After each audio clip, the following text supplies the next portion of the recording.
नमस्कार दोस्तों, स्वागत है आप सभी का मेरे YouTube चैनल पर। मैं हूं आपका दोस्त वन रक्षक राजेंद्र सनोडिया। देखिए दोस्तों, आज के इस वीडियो में हम सॉल्व करने वाले हैं सामान्य हिंदी का एक टेस्ट पेपर, जो कि दोस्तों आपके मध्य प्रदेश वन रक्षक क्षेत्र रक्षक जेल प्रहरी परीक्षा 2023 के दृष्टिकोण से बनाया गया है। मैं आपको एक चीज़ बता देना चाहता हूँ दोस्तों कि आज का जो टेस्ट है ना, मैंने अच्छे लेवल का बनाया है। कुछ स्टूडेंट कहते हैं कि सर बहुत टफ लेवल आएगा। ठीक है, मैं आपको बता देना चाहता हूं कि हिंदी का लेवल इस क्वेश्चन पेपर से ज़्यादा टफ नहीं आएगा। आपने दोस्तों अगर इस टेस्ट में अच्छा स्कोर कर लिया तो निश्चित तौर पे दोस्तों आप 100% मान के चलना कि आप एमपी फॉरेस्ट गार्ड के एग्जाम में भी हिंदी में अच्छा स्कोर करने वाले हो। ठीक है, और बहुत सारे स्टूडेंट मुझसे कह रहे हैं कि सर आपके वीडियो नहीं आ पा रहे हैं। तो एक दो दिन से मेरे वीडियो इसलिए नहीं आ पा रहा है दोस्तों क्योंकि लाइट नहीं है। ठीक है, और लाइट नहीं है तो मोबाइल चार्ज नहीं होता। अभी भी दोस्तों मैंने इमरजेंसी में फंसा के मोबाइल चार्ज किया है और वीडियो रिकॉर्डिंग कर रहा हूँ। ठीक है, चलिए शुरुआत करते हैं दोस्तों टेस्ट की। ठीक है, क्वेश्चन नंबर 1 है, वकील किस भाषा का शब्द है। ठीक है, बहुत ही इंपॉर्टेंट क्वेश्चन है। वकील किस भाषा का शब्द है? फारसी का है, अरबी का है, तुर्की का है या पुर्तगाली का है। ठीक है, चाहे तो आप वीडियो को रोक सकते हैं और अपना आंसर लगा सकते हैं। ठीक है, और एक पेन कॉपी में भी लिख सकते हैं और लास्ट में कमेंट करके जरूर बताना दोस्तों कि आपके कितने क्वेश्चन सही हुए हैं। ठीक है, तो याद रखना वकील जो है ना दोस्तों किस भाषा का शब्द है? वकील जो है दोस्तों अरबी भाषा का शब्द है। देखिए दोस्तों, मैंने आपको बताया था कि उत्पत्ति के आधार पर शब्द अलग होते हैं। ठीक है, स्रोत के आधार पर अलग होते हैं। तो हमने पढ़े थे कि शब्द 5 प्रकार के होते हैं। कौन कौन से होते हैं? तत्सम, तद्भव, देशज, विदेशज और एक होता है संकर। जो विदेशज है ना दोस्तों, मतलब विदेश से आए हुए शब्द, उसमें भी बहुत सारी भाषाओं के शब्द हैं। अरबी हो गया, फारसी हो गया, अंग्रेजी हो गया, पुर्तगाली हो गया, चीनी हो गया। क्यों? क्योंकि दोस्तों देखो, एक देश में कई प्रकार के लोगों का आना जाना रहता है। ठीक है, तो भाषाएं भी आती जाती रहती है और भाषाओं के कारण क्या होता है दोस्तों, शब्द प्रयोग किए जाते हैं और कुछ शब्द दोस्तों क्या हुआ, यहीं छूट के चले गए अपने इंडिया में। आपको पता है मुगलों ने भी शासन किया हमारे देश में। ठीक है, इसके बाद अंग्रेज भी आए। तो देखो, मुगल जब आए थे तो अरबी फारसी शब्द आ गए, तुर्की शब्द आ गए, पुर्तगाली शब्द भी आ गए, पुर्तगाली भी आए थे अपने यहाँ। ठीक है, चाइना अपने बगल में है तो चाइनीज लोग भी आते जाते थे, तो वहाँ से भी कुछ शब्द हमने ले लिए। ठीक है, अंग्रेज लोग आए तो अंग्रेजी के बहुत सारे शब्द ले लिए। तो इस प्रकार से शब्द आते जाते रहते हैं। तो जो वकील है ना, ये अरबी भाषा का शब्द है। जैसे उदाहरण के लिए दोस्तों आप मान के चलो चाय। अगर मैं पूछूं कि चाय किस भाषा का शब्द है, तो चाय दोस्तों हिंदी का नहीं है, चाय चीनी भाषा का शब्द है। ठीक है, याद रखना। अगर मैं आपसे पूछूं कि स्टेशन, जो रेलवे स्टेशन वाला स्टेशन है, ये किस भाषा का शब्द है, तो आप बोलोगे सर ये अंग्रेजी का शब्द है। किस भाषा का शब्द है? अंग्रेजी भाषा का शब्द है। ठीक है, इसके अलावा अगर मैं आपसे बोल दूं कि नहर किस भाषा का शब्द है, बताइए। तो नहर दोस्तों याद रखना, नहर भी अरबी भाषा का शब्द है। मैं आपको बोल चुका हूं कि तत्सम तद्भव मतलब जो शब्द भेद वाला टॉपिक है ना, ठीक है, आपको बहुत अच्छे से पढ़ना है ना। देखो, टेस्ट लगाने का सबसे बड़ा फायदा ये होता है दोस्तों कि टेस्ट का मतलब ये नहीं है कि ये क्वेश्चन ही एग्जाम में आएंगे। टेस्ट का मतलब होता है, टेस्ट मतलब परीक्षण।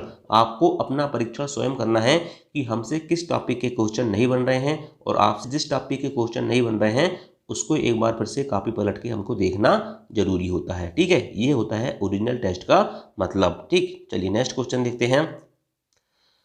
विभावरी किस प्रकार का शब्द है? तत्सम, तद्भव, देशज या विदेशज। बताइए, विभावरी किस प्रकार का शब्द है?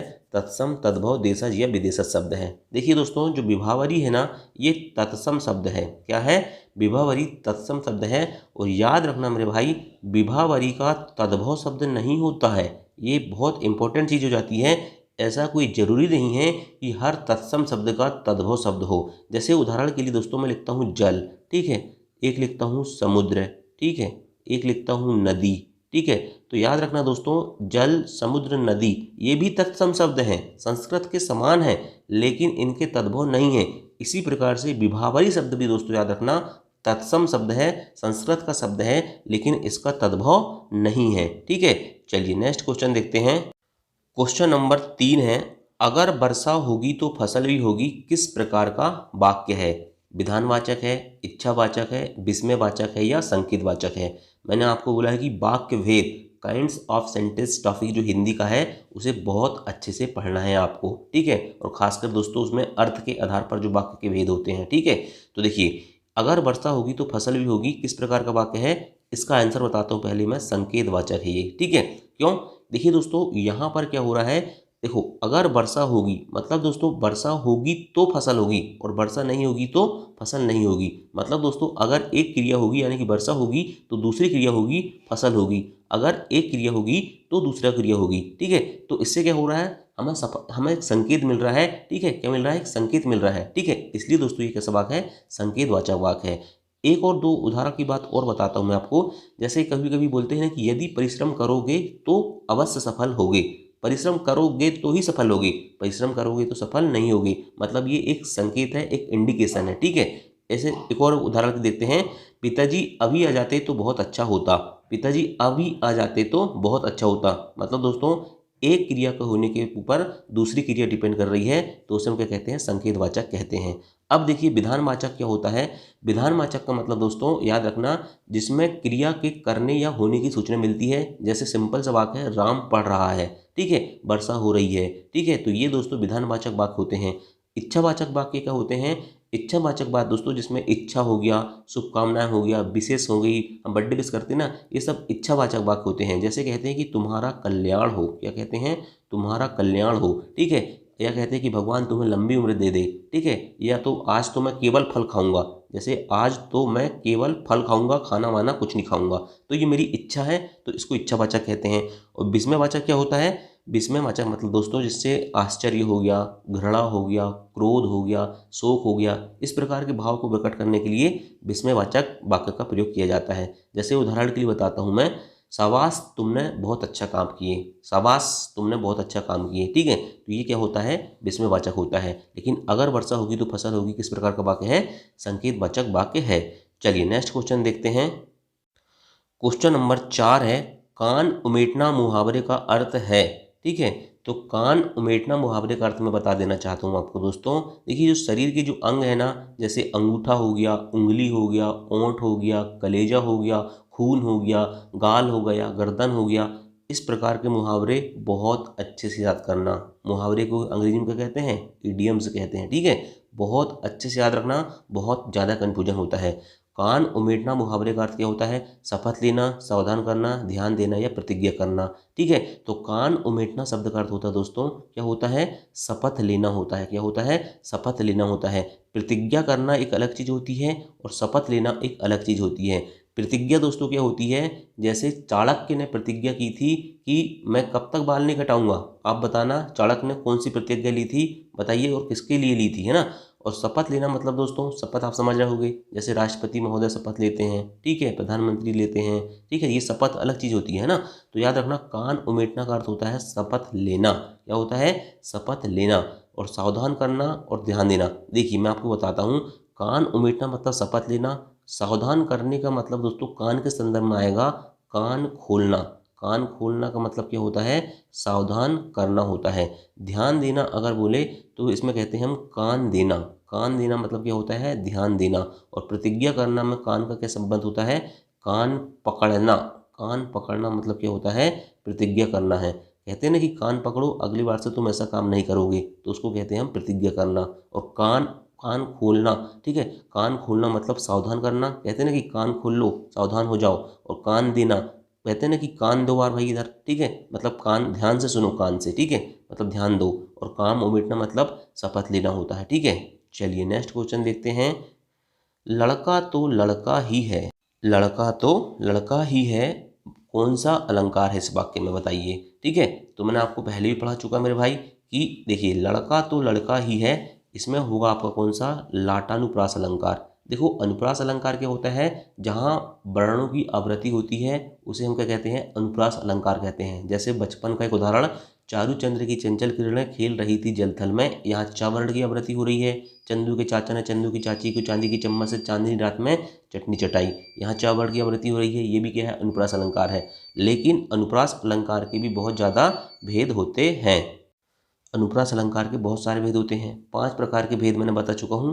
एक होता है छेकानुप्रास, एक होता है वृत्तानुप्रास, एक होता है लाटानुप्रास, एक होता है श्रुत्यानुप्रास, सुनने वाला अनुप्रास, और एक होता है अंत्यानुप्रास। ठीक है, तो देखो यहाँ पर आपको याद रखना है, लड़का तो लड़का ही है। मैंने बोला था कि जब दोस्तों क्या हो, तात्पर्य के भेद से। देखिए लड़का तो लड़का ही है, अपन कहते हैं ना कि यार वो लड़का तो लड़का ही है भाई, है ना।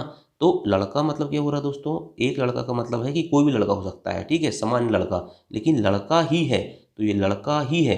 तो लड़का मतलब अच्छा भी हो सकता है, वो बुरा भी हो सकता है, कुछ भी हो सकता है, ठीक है। तो मतलब क्या हो रहा है, शब्द समान है, ठीक है, पुनरावृत्ति समान है, लेकिन उनके अंतर क्या है, उनके अर्थ क्या है, अलग अलग है। तात्पर्य का क्या हो रहा है, भेद आ रहा है, ठीक है। तो यहाँ पर क्या हो जाएगा, यहाँ पर दोस्तों कौन सा अनुप्रास होता है, लाटानुप्रास होता है। इसका एक फेमस उदाहरण है पूत कपूत के धन संचय, पूत सपूत के धन संचय, उसमें भी लाटानुप्रास अलंकार होता है, ठीक है। अच्छा छेकानुप्रास क्या होता है, छेकानुप्रास में दोस्तों मैंने बताया था कि एक बार क्या होती है, इसमें एक वर्ड की एक ही बार आवृत्ति होती है, ठीक है। जैसे बंधव गुरुपद पदुम परागा, इसमें छेकानुप्रास होता है ना। वृत्तानुप्रास में क्या होता है, उसमें अनेक बार स्वरूपतः और क्रमतः आवृत्ति होती है, ठीक है। जैसे कलावती, केलीवती, कलिंदजा, ठीक है। ये सब मैंने आपको पढ़ा चुका हूँ भाई, मुझे रट चुके हैं ये सब, है ना। इसके अलावा दोस्तों अंत्यानुप्रास हो गया। तो अंत्यानुप्रास में क्या होता है, जैसे मान के चलो, ये देखिए, मान के चलो ये दो वाक्य लिखे हुए हैं, ठीक है। तो ये दोनों वाक्य में क्या होते हैं, जैसे आप दोहा चौपाई पढ़ते हो ना, ठीक है, दोहा चौपाई पढ़ते ना, रघुकुल रीति सदा चली आई, प्राण जाई पर वचन न जाई, ठीक है। तो लास्ट में सुनने में हमें क्या लग रहा है, एक अनुप्रास लग रहा है, ठीक है। तो उसको कहते हैं अंतनुप्रास, ठीक है। और एक होता है सूत्रानुप्रास, जैसे सूत्रानुप्रास में रटत, खेलत, खींचत है, ठीक है। इस प्रकार के शब्द जब सुनने में लगता है कि यार हाँ कुछ चीज़ की बार बार आवृत्ति हो रही है, तो वहाँ सूत्रानुप्रास होता है, ठीक है। चलिए नेक्स्ट क्वेश्चन देखते हैं। सही विलोम शब्द युग्म में नहीं है, मतलब दोस्तों विलोम शब्द युग्म का जोड़ा कौन सा सही नहीं है, ठीक है। तो भोगी का योगी बिल्कुल सही है, लोह का स्वर्ण बिल्कुल सही है, राग का विराग ये भी सही है, साकार का आकार नहीं होता, साकार का निराकार होता है। क्या होता है, साकार का निराकार होता है। चलिए नेक्स्ट क्वेश्चन देखते हैं। शुद्ध वाक्य है, वह घोड़े के ऊपर बैठा है, मुझे कहा गया था, मैं पत्र लिखने को बैठा, या रोगी के द्वारा दाल खाई गई। अभी पटवारी में भी दोस्तों वाक्य अशुद्धि से क्वेश्चन आ रहे हैं, ठीक है। तो एमपी भारत गार्ड में भी आने की संभावना है, और आए या ना आए हमें पढ़ना है, क्योंकि सिलेबस में सब कुछ है, ठीक है। सामान्य हिंदी के सिलेबस में ये इंक्लूड होता है, ठीक। चलिए तो शुद्ध वाक्य है क्या है, इसमें बताइए। वह घोड़े के ऊपर बैठा, ये शुद्ध वाक्य है क्या, ये शुद्ध वाक्य नहीं है। वह घोड़े के ऊपर नहीं, वह घोड़े पर बैठा है, ठीक है, वह घोड़े पर बैठा है ऐसा बोलते हैं, ठीक है। मुझे कहा गया था, ये शुद्ध है क्या, ये भी शुद्ध नहीं है। क्यों, क्योंकि मुझे कहा गया नहीं मेरे भाई, मुझसे कहा गया था। क्या होता है, मुझसे कहा गया था, ठीक है। मैं पत्र लिखने को बैठा, ये शुद्ध है क्या, ये मैं पत्र लिखने को बैठा ये भी शुद्ध है क्या, नहीं है, ये भी गलत है। क्यों, इसका शुद्ध होगा मैं पत्र लिखने के लिए बैठा। क्या होगा, के लिए बैठा, ठीक है। और तो शुद्ध वाक्य कौन सा हो जाएगा, ऑप्शन नंबर डी, रोगी के द्वारा दाल खाई गई, ये शुद्ध वाक्य है, ठीक है। चलिए नेक्स्ट क्वेश्चन देखते हैं।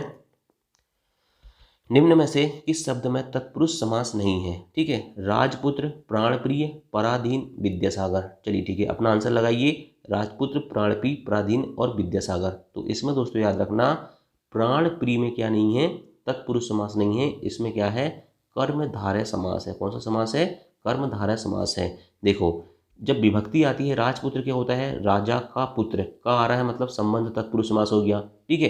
पराधीन, पराधीन मतलब दोस्तों पर के अधीन, पर के अधीन, यहाँ भी के आ रहा है। और विद्यासागर मतलब क्या होता है दोस्तों, विद्या का सागर या विद्या के सागर, ठीक है, यहाँ भी के आ रहा है। लेकिन प्राण प्रिय में क्या होता है दोस्तों, याद रखना, प्राणों के समान प्रिय, क्या बोलते हैं हम, प्राणों के समान प्रिय। इसमें उसमें कौन सा समास होता है, इसमें होता है कर्मधारय समास, ठीक है। क्यों, क्योंकि यहाँ दोस्तों उपमेय, उपमान उपमेय संबंध होता है, विशेषण विशेष संबंध होता है, ठीक है। इसलिए याद रखना कि यहाँ कौन सा अलंकार होगा, यहाँ अलंकार कह रहा हूँ, यहाँ पर समास हो जाएगा आपका कर्मधारय समास। किसमें होगा, आपके प्राणप्रिय में दोस्तों कर्मधारय समास होगा। बाकी तीनों में कौन सा समास है, आपका संबंध तत्पुरुष समास है। क्लियर। चलिए नेक्स्ट क्वेश्चन देखते हैं। क्वेश्चन नंबर 9 है, उपसर्ग रहित शब्द कौन सा है, मतलब दोस्तों उपसर्ग नहीं है उसमें।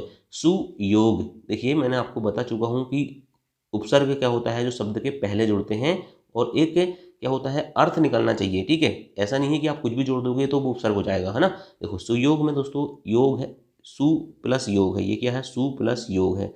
मैंने आपको बोला था कि योग जो है दोस्तों, अगर इसमें मैं दूसरा कोई भी शब्द जोड़ूं तो वहाँ भी शब्द बन सकता है। मतलब दोस्तों ये सु जो है यहाँ पर उपसर्ग है, विदेश में भी दोस्तों इस प्रकार से क्या हो जाएगा, विदेश में भी अगर मैं विच्छेद करूंगा तो बी प्लस देश होगा, ठीक है, मतलब देश एक सार्थक शब्द है दोस्तों, तो यहाँ बी क्या हो जाएगा, उपसर्ग हो जाएगा। अत्यधिक में दोस्तों अति धन अधिक होता है, अति धन अधिक, अधिक भी क्या है, एक वैलिड शब्द है, अर्थ निकलता है अधिक कम का, है ना। लेकिन सुरेश में देखिए, सुरेश में सु प्लस रेस होगा, सु प्लस रेस होगा, ठीक है, सु प्लस रेस होगा। तो याद रखना दोस्तों, यहाँ सु जो है ना, ये एक वैलिड शब्द नहीं है, ठीक है, बल्कि यहाँ पर सुरेश में क्या हो जाएगा, सुरधन ईस हो सकता है, क्या हो सकता है, सुरधन ईस हो सकता है, ठीक है, सुरधन ईस हो सकता है, तो यहाँ सुरेश हो जाएगा, ठीक है। तो यहाँ हम कह सकते हैं कि यहाँ पर एक प्रकार से प्रत्यय हो सकता है, लेकिन उपसर्ग किसी भी कंडीशन में नहीं होगा सुरेश में, ठीक है, क्योंकि यहाँ रेस, देखिए सुरेश को तोड़ूंगा तो सु होगा और रेस होगा, और रेस को लगा के हम दूसरा शब्द नहीं बना सकते, ये सार्थक शब्द नहीं है, ठीक है, शब्दांश नहीं है, नहीं। तो इसलिए याद रखना, सुरेश में दोस्तों उपसर्ग रहित शब्द सुरेश है, ठीक है, उपसर्ग रहित शब्द कौन सा है, सुरेश है, ठीक है। नेक्स्ट क्वेश्चन है, अमचूर का सही संधि विच्छेद क्या है। अमचूर, अमचूर कह रहा है, देखिए अब मैंने आपको बताया हूँ कि कुछ संधि ऐसी भी होती है दोस्तों, जैसे कान प्लस कटा, कान प्लस कटा, तो इसको कन कटा कहते हैं, क्या कहते हैं, कन कटा कहते हैं। जैसे लड़का धन पन, लड़कपन, ठीक है। तो याद रखना, आमचूर, अमचूर, अमचूर को कुछ लोग क्या कहेंगे कि अम धन चूर हो जाएगा, ठीक है, लेकिन गलत है। इसका सही आंसर होगा ऑप्शन नंबर ए, अमचूर दोस्तों एक विशेष संधि होती है, आम धनचूर इसका सही संधि विच्छेद होता है, ठीक है। तो ये होगा आपके 10 क्वेश्चन, 10 में से कितने सही हुए हैं आपको कमेंट करके बताना है, ठीक है।